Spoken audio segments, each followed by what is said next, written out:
Y con nuestro invitado de esta mañana podemos hablar de todo, porque tiene la capacidad para ello. Pero no solamente por eso, es que ha sido rector de la universidad, profesor, es un destacado político, funcionario, escritor, Ministro Interior. ministro de Interior, que es uno de los cargos importantes del Estado Nacional. O sea, como ven ustedes, es una variedad de cosas y la experiencia y el tiempo en la vida, en tantas cosas del quehacer humano. Se trata de Franklin Almeida y Rancière, un apreciado amigo, dirigente de la importantísimo del cuadro dirigencial principal de la Fuerza del Pueblo. Lo tenemos esta mañana y le damos una cordial bienvenida. Bien, gracias. Por encima de todo, soy amigo de los dos. Eso es y aprovechamos... y amigo no quiere decir que ustedes no sean periodistas como tal. No, obviamente. Y yo un entrevistado aquí. Y aprovechamos Gracias, la entrada del programa para enviarle un saludo especial a su señora esposa, tan gentil y amable. Que me está chequeando. Doctor, qué bueno que usted está aquí, porque la verdad que hay un tema en el tapete que usted durante un tiempo lo manejó y que podría quizá darnos luz de qué es lo que está pasando. Mucha gente ha dicho que al gobierno se le ha ido de la mano el tema de la delincuencia, de la inseguridad. Y de que no tiene coherencia. Y entonces usted es una persona que manejó durante un tiempo este tema. ¿Qué ha estado fallando? Usted habló de incoherencia en una declaración. Bueno, debo decirle, primero que nada, ¿no?, que yo era amigo de Orlando, a pesar de que yo soy de una generación primero que él. Era amigo de sus padres, de doña Cela y de Salvador. Estuvimos con ellos justamente cuando yo estuve en el PRD hace ya muchísimos años hacia atrás. Pero debo decir que por lo menos esto me ha afectado mucho, porque era amigo de él, realmente. Era una persona muy prudente, muy medida. Y debo decir que entre los tiempos de mayor confrontación, siempre era una persona con quien se guardaba un diálogo fácil, sin dificultad. Por tanto, lo que ha pasado con él no solo a mí personalmente me ha conmovido, sino que yo sé también que está conmoviendo al país. Porque si no nos damos cuenta de esto, yo estaba afuera, yo estaba justamente en la presentación y puesta en circulación de la novela que he escrito, tanto en Filadelfia como en New Jersey, New York, y acabo de regresar anoche. Y lo que se siente es una conmoción que afecta mucho al país, porque habla de mucha inseguridad, porque habla de muchos riesgos y peligros. Esto afecta al turismo, esto afecta muchas cosas en cuanto a lo que puede irse logrando de la República Dominicana. Pero entre otras cosas también afecta algo mucho más sagrado para nosotros. ¿Puede creer la gente en la democracia? O sea, de esto es de lo que se habla. Y yo quiero decir que realmente debemos hacer un esfuerzo para que el régimen democrático tome vigencia en este país. El régimen democrático es la vigencia de los derechos. Es todo, es la vigencia de los derechos. Y quisiéramos todos aspirar a que nos garanticen esos derechos. Derecho a la salud, a la vivienda, a la educación, a la circulación por las calles, ¿verdad? Derecho a la alimentación. Es decir, este es un país que tiene 2.5 millones de pobres excluidos de esos derechos, totalmente excluidos. Y la otra parte, 2.5 es el equivalente a un 23.85% de la población. Y la otra parte, bueno, pues tampoco puede circular libremente, tiene dificultades, etc. Hay que garantizar que el régimen democrático tenga vigencia, o si no, estamos creando un ambiente muy perturbador. Yo me pregunto, porque como bien decía tú, Puello, o fuiste tú, Geraldino, yo estuve en el Ministerio de Interior y Policía, y estuve 6 años. Desarrollamos un plan de seguridad democrática. Y empezamos por 2 cosas importantes: la reforma policial Y eso no se le dio continuidad cuando salimos. Y no fue el PRM que entró, fue el mismo PLD que siguió, con Monchi Fadul y luego Amarante. Pero eso se desmembró, no se le dio seguimiento. Y este gobierno tampoco le ha dado seguimiento. Cuando dicen, bueno, ¿qué fue lo que se hizo aquí? Aparece con que lo que hizo Franklin fue lo que realmente ha encontrado que se venía haciendo. Era uno en el tema de la reforma policial, cuestión importantísima. Nosotros queríamos transformar la policía, totalmente. Y empezamos a hacerlo. Y llegamos a tener 7.000 jóvenes de nivel universitario formados como policía. Cuando miramos hacia allá, los fumaron. ¿Qué pasó? Perdón, doctor. Durante su administración, uno de los esfuerzos fue formar 7.000 jóvenes. No, formar 30.000. A 30.000. Empezamos y llevábamos 7.000 ya. Llevaban 7.000. Y usted dice que eso desapareció. Totalmente. Cuando Danilo inconsultamente me nombra, porque yo no le pedí, ni más bien le dije que no, que él tenía mucha presión encima. Pero me nombró ministro sin cartera, asesor en materia de seguridad ciudadana. Yo le pasé a Danilo varios informes en ese sentido, para el tema de la seguridad y cómo estaba la seguridad en el mundo, en el continente y aquí, de acuerdo a los levantamientos que hacían. Y les recomendaba que siguiera con ese programa y que además lo llevara por lo menos, que podía formarse 10.000 policías anual. Bueno, ¿qué ocurre? Que no se hizo, no se entendió. ¿Por qué? Porque ¿qué es lo que tenemos? En resumen, una policía que actúa como una policía militarizada, pero lo que es disfuncional. Una policía disfuncional no sirve para nada, ¿me explico? Una policía militarizada sirve para dar respaldo político a un gobierno. Lo que se necesita en este país es una policía para un régimen democrático, que garantice el ejercicio de los derechos. Ahora bien, si a mí me dicen, ¿cuáles son las causalidades? ¿Qué causan los delitos? Está establecido muy claro ya. Los delitos son causados por razones distintas, por muchas razones diversas. Y a veces se le atribuye a los delincuentes recurrentes ser los que cometen los delitos. Ellos son una parte de lo que cometen. Cuando un marido mata a una mujer a un hombre, no son delincuentes. Es un tema de violencia y de delito, porque y criminalidad. Doctor, perdone ahí, para decirle que en el plan que ha presentado el actual gobierno, la formación policial es un punto fundamental. Sí, pero digo, de lo que usted comenzó a hacer. Para cuando yo le he hecho saber al mismo Abinader que se pueden formar 5.000 policías en lo que resta de año. En 5 meses se puede. Pero lo que quieren es formar militares. No, si es militares le toma más tiempo. ¿Me explico? Y usted toma el otro hecho, control de armas de fuego. Nadie ha preguntado, ni siquiera la prensa, si ese muchacho tenía permiso para operar y tener un arma de fuego. Bueno, tiene un negocio de armería. No, lo que tiene es de granjería. Nos dicen que también tenía, tenía un negocio de armería. Bueno, también. porque era hijo de un militar. Sí. Es hijo de un militar.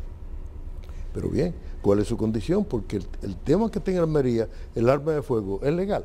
Eso habría que verlo, exacto. Porque también la legalidad de un arma no es lo que a veces creemos. Exacto. O sea, la legalidad de un arma no es si pagó los derechos, los impuestos, no. Exacto. E internacionalmente, lo que está establecido por las Naciones Unidas y la OEA, que un arma es legal por su origen y su destino.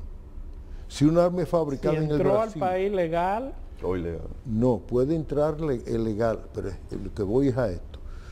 Si se fabricó en Estados Unidos esa arma para vendérsela y se la vendieron a Haití y aparece aquí, esa arma es ilegal. Ya. Aunque haya pasado legalmente por la frontera. Sí. Es ilegal. Lo que le da carácter de legalidad e ilegalidad es interesante eso.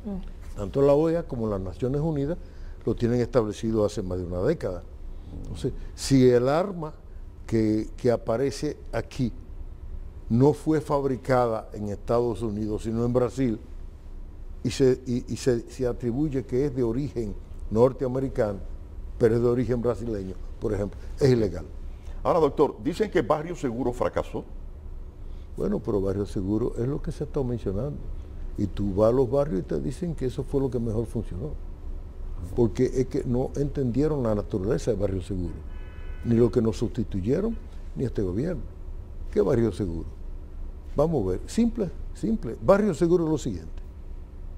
Una población que migró de rural y demás, se alojó en un lugar a vivir como pudieran, porque es una población excluida. ¿Excluida de qué? Excluida de los servicios y la atención del Estado. La pobreza no es más que exclusión social. Y la exclusión social da lugar a que una población se asiente en lugares y busque la forma de vivir. Ahora, no es ahí donde se origina la delincuencia, para que entendamos. Es eso, ellos lo usan, los delincuentes y el crimen organizado usan esos barrios. ¿Por qué? Porque ellos sustituyen al Estado. El crimen organizado sustituye al Estado en la presencia de esos barrios. Pero ahora... Y le dan a los barrios lo que el Estado no le da. Doctor, ¿cómo se ve entonces? Ayer otra persona, un amigo de que mató a otro, hubo 2 muertos en Santiago también, los atracos están a la orden del día. Entonces, yo le pregunto, ¿qué alternativa tiene el gobierno? Y si es verdad que realmente no está en control del gobierno la situación. Mira, la alternativa que tiene el gobierno es la que tienen todos los gobiernos. La policía nuestra no es una policía en sentido estricto, es otra cosa, pero no es una policía. ¿Quién es que investiga el delito y el crimen? No es el Ministerio Público, Sí. con el apoyo de la policía. Sí. La policía tiene un área de investigación, pero debe estar al servicio del Ministerio Público. ¿Cuál es la función esencial de la policía? Garantizar que haya prevención. La única forma de evitar que se produzcan los delitos, El prevenimiento. la inmediata y la primera y más importante, es la labor de prevención. La policía nuestra no tiene ni entrenamiento, ni hombres, ni recursos, ni personas, nada para hacer una labor de prevención. Prevención es su presencia permanente. No en tanqueta en la calle, es un disparate. A algunos les gusta porque se sienten que bien, si están los tanques en la calle me siento más protegido. Otros les da miedo porque creen que es una guerra. Pero envía una visión falsa también de Totalmente la situación del falsa, país. totalmente Internacionalmente. falsa. En todos los sentidos es falso, en todos los sentidos eso es populismo, hombre, para aquellos que les gusta un poco esa parafernalia. La verdad es que si se tuviera en cuenta el hecho de que usted llega a una sociedad desarrollada, usted llega cerca de un mall comercial, usted ve un patrullero, un policía en un patrullero, uno, no 2, no 3, Conectado tecnológicamente con toda una... pasa cualquier cosa y lo primero que hace es informa a la base y la base informa a toda la policía del lugar. Y de pronto usted tiene en minutos muchísimos policías. Exacto. O sea, eso se llama organización, pero ¿hay organización en la policía? No hay cadena de mando. Cuando yo hablo de cadena de mando, como que no se entiende a veces. Y como no entienden eso. Cadena de mando es que hay raso, hay sargento, hay teniente, hay capitán, hay mayor, hay coronel, hay general. Pero cada uno en este país está haciendo lo que le da la gana. O si no hay 5 o 7, es más, yo dije en un programa recientemente, y quiero decirlo aquí, que para esta fecha siempre hay muchos crímenes y delitos. ¿Para esta fecha? Hay siempre muchos crímenes y delitos. O sea, estadísticamente hay un alza en esto. ¿Por sí, qué? ¿Por qué? Ajá. Porque hay una lucha entre los generales que están esperando turnos para ser jefe de la policía. Oh. Eso ocurre frecuentemente. Ustedes revisen Antes del eso. 16 de agosto. Antes del 16. Eso es un dato interesante. Antes del- Estadístico. Sí, porque son demasiados generales. ¿Quién ha dicho que debe haber? Aspirantes. No. ¿Quién ha dicho que deben haber tantos generales? Y como son generales ya lo que le queda es Jefe de la policía. tratar de ser jefe de la policía. Y cada uno tiene hombres asignados. 10, 12 hombres asignados. Sí. Eso son indica generales. que se conspira internamente. Sí. Hay, Eso ha existido la policía, yo siempre he dicho que hay, como es disfuncional hay de todo ahí adentro. Sí. Si no la ponemos en orden, no va a ser un instrumento eficaz para la democracia. ¿Me explico? Doctor, tenemos poco tiempo del programa. Usted hay que invitarlo para un par de horas para poder conversar ampliamente. Entonces no queremos que se nos vaya el tiempo sin hablar de la coalición que está en formación ahora, encabezada por Leonel Fernández, y tampoco que nos hable un poquito de su novela. No, pues eso es ¿De demasiado. qué trata su novela, doctor? Caramba. Bueno, la novela mía es yo haber hecho un esfuerzo grande para explicar la historia, porque yo fui profesor de historia en la universidad por 25 años y siempre veía lo difícil que era la gente poder entender la historia, porque lo fue para mí también. Porque aquí la historia, cuando te la explican con personajes y fechas, tú dices, pero ¿y eso qué? Y además cada quien la ha contado como le ha dado la gana. También. Entonces la historia tiene realmente causas que la originan. Los hechos tienen causas.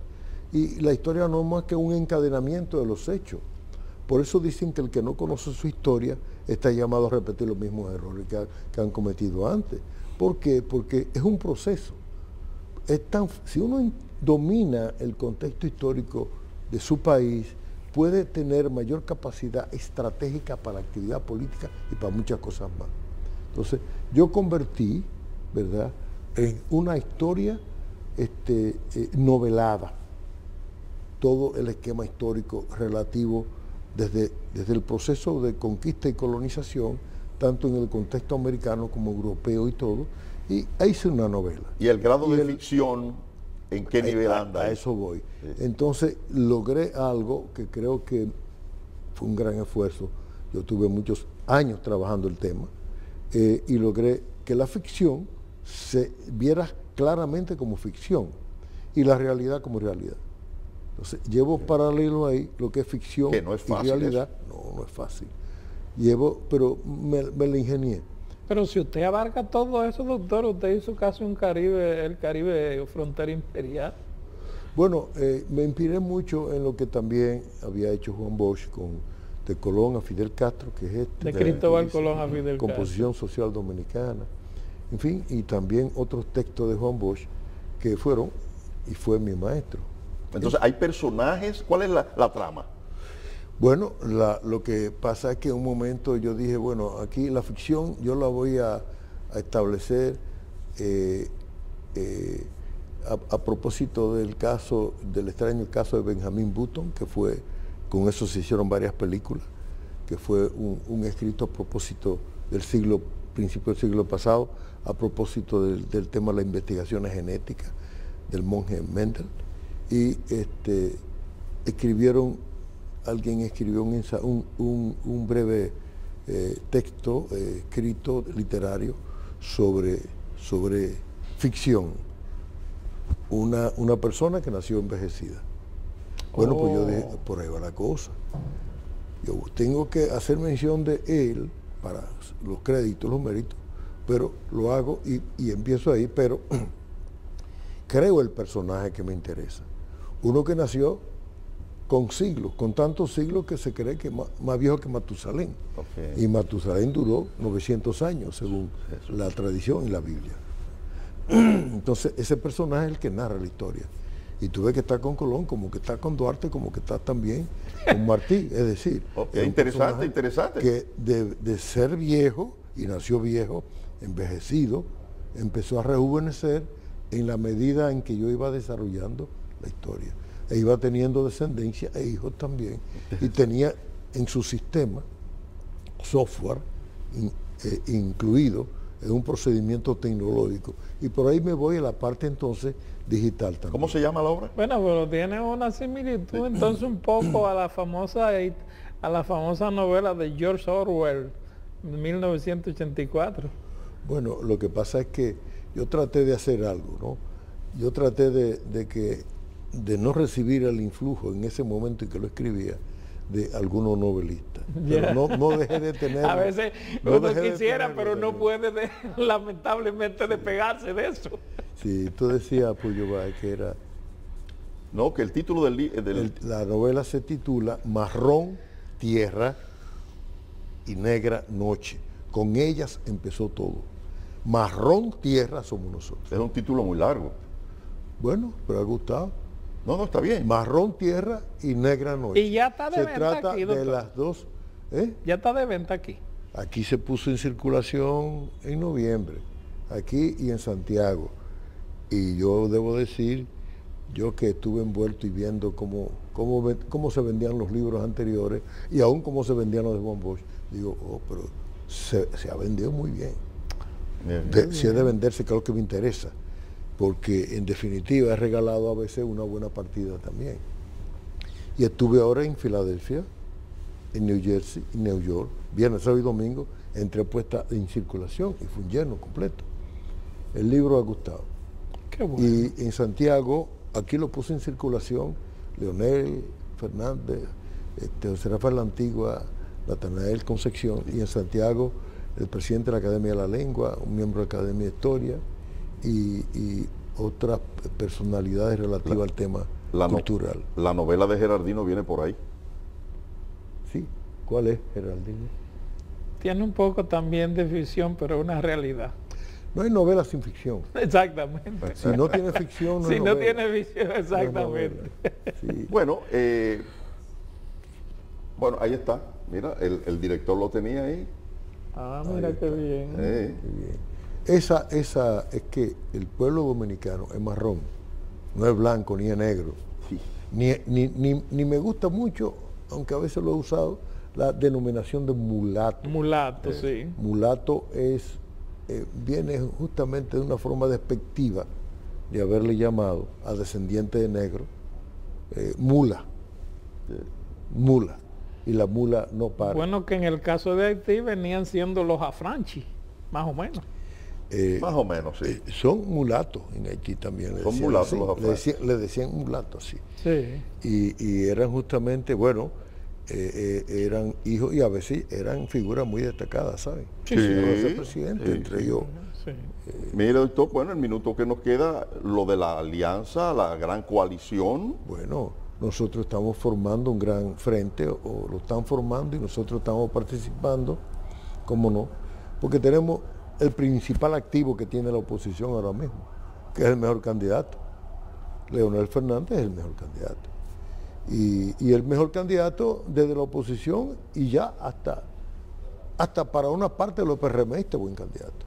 Es una cosa interesante lo que se está dando con él. Y además tenemos a Leonel Fernández, y lo mejor y apropiado ha sido tenerlo. Qué bueno. Hay que dar las gracias. Es un activo del país importante. Porque es una persona con mucha experiencia para manejar situaciones críticas como esta. A veces dicen, ¿y por qué la otra vez? Esto no es un tema de que... Esto es un tema nacional.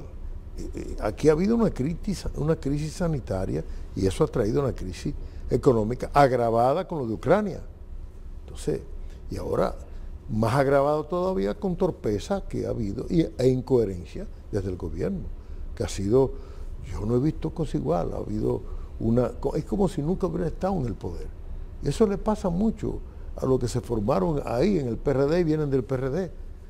Entre otras cosas, bueno, uno de los factores por los cuales salimos de ahí hace 50 años, fue por eso, más de 50 años, fue por eso. ¿Por qué? Bueno, porque ahí era un problema de un tirijala permanente.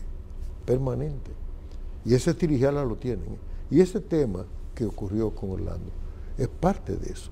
Yo creo, y lo veo así, por comentarios que en algún momento él mismo me llegó a hacer, que se ve de fuera como si medio ambiente fuera tan agradable como un valle tranquilo. No, pero uno de los ministerios... De más intereses, claro. Hay un cruce, en todo hay un cruce de intereses, en todo. Pero él hablaba de esas cosas que él iba manejando ahí. Yo creo que el país se ha conmovido con este tema, porque no se ha matado a un cualquiera, ¿entiende? No solamente por su condición personal, sino hasta por su función. O sea, claro. Si aquí matan un ministro, yo no me siento protegido. Claro. ¿Me explico? Empecemos por ahí. Así piensa el más simple. No, y el mundo que piensa que en ese ciudadanos. país pueden matar a un ministro en su propio despacho. Bueno, parece que ya hay prohibiciones o señalamientos o comentarios e indicaciones del Departamento de Estado diciendo, bueno, si van a viajar a la República Lo hicieron ayer. Tengan cuidado. Nosotros estamos... Aunque el Departamento de Estado en menos de un mes ellos han tenido más de 50 muertos en plaza comercial, iglesia y eso. Bueno, son los pero- menos indicados pero para criticar. A lo Eso que es yo verdad. me quiero referir es la repercusión internacional. Sí, exacto. Sí, claro, Deja eso. claro. Que, Y que coincide ese aviso del departamento con este hecho, que no, parecería que vinculado. parecería Exacto. que fue vinculado a este hecho Exactamente. también. Entonces, a eso que me refiero, es repercusión. Sí. Hoy en el país hay una información de primera página prácticamente, un periódico español, como se sabe, que tiene mucha presencia. Dice que es por segunda vez que lo hace. Sí. Entonces, esto debe llenarnos de preocupación. Claro. Porque esto tiene mucho que ver con nuestras vidas. Porque también, vuelvo al temita, a veces la gente entiende que los delincuentes son los tigres, como le llaman en los barrios, los que cometen delitos. No, en la convivencia social, ¿por qué se estableció el control de bebidas alcohólicas? Porque en esos bares y en esos lugares, colmadones, se daban hechos criminales, entre amigos, en la convivencia. ¿Por qué se establecieron normas de control sobre armas de fuego y acabamos con la bala perdida? Y ustedes no oyen hablar de eso. Porque Sí, hay que controlar sí. quién tiene armas de fuego y de donde nosotros llegamos a incinerar, quemar miles de armas de fuego en su caja. Yo veía la cara de los militares que no les gustaba mucho, porque es nueva en su Dije, caja. quemando esa Pero pistola armas nueva. ilegales, es para decir, así es. Yo recuerdo, perdónenme, cuando yo llamo, ¿verdad?, a que en Navidad, por ejemplo, el hecho de que el que tenían armas también, que no podían tener, sacarlo. O no portarla. Y si tenían permiso, no portarla. Yo, con mi amigo Freddy Vera Goico, que en paz descanse, él dijo, ven Franklin, ven, quítamela por televisión. Y yo lo llamo, Freddy, entrégala, que si no voy a tener que mandarte una puesta militar. Y lo que él llegó allá rabiando, tiró el arma y alguien se la dio y se fue por ahí y empezó a decir por televisión de mí muchísimas cosas. Y Freddy no se dio cuenta que yo quería que le hiciera eso. Porque si yo le hacía eso a Freddy, a cualquier otro Era que un soy- ejemplo importante. Exacto, también. Doctor, se nos acaba el tiempo. Pero no lo hice con ánimo De molestarlo, siguiendo claro. su juego Sí. también. Luego, bueno, pues Siempre es un honor conversar con Y usted. muy doctor. agradable. para mí me complace con ustedes dos, de verdad. De verdad. Son periodistas de siempre. Gracias, doctor. Muy amable. Gracias a ustedes. Señoras y señores, a ustedes nos vemos mañana, si Dios lo permite.